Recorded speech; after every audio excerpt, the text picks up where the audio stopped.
Hello guys, today's video yun guys.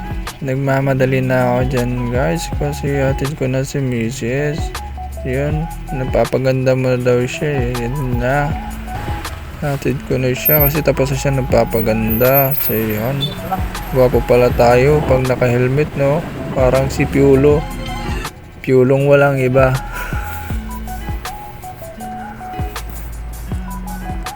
So yun na, binabaybay ko na lang yung daan. Tsaka guys, pasensya na kayo sa camera ko kasi luma-luma na talaga yung cellphone ko. Wala na akong ibang magamit. Ito na lang talaga. So yun na guys, dahan-dahan na lang tayo dyan magpapatakbo. So yun, yung mga kababayan ko dyan, kung nandito kayo sa Maynila, dahan-dahan lang talaga kayo dito kasi grabe naman talaga yung traffic talaga dito sa Maynila.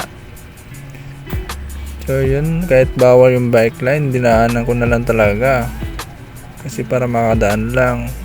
Ayun na guys, daan-daan lang tayo magpatakbo dyan. Chill lang talaga tayo, kahit malit yung asawa natin, lagot na tayo mamaya.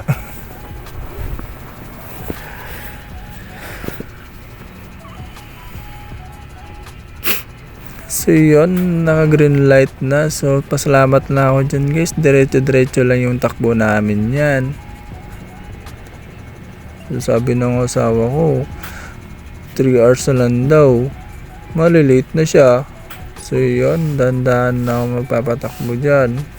Bahala ka dyan kahit malate ka. Pero mamaya galit din siya sa'yo. Sabi niya sa akin, bilisan mo naman, malit na ako. Sige nga, bilisan ko na nga. Woo! Sana all nakashade si ate. So yun na guys, malapit na kami.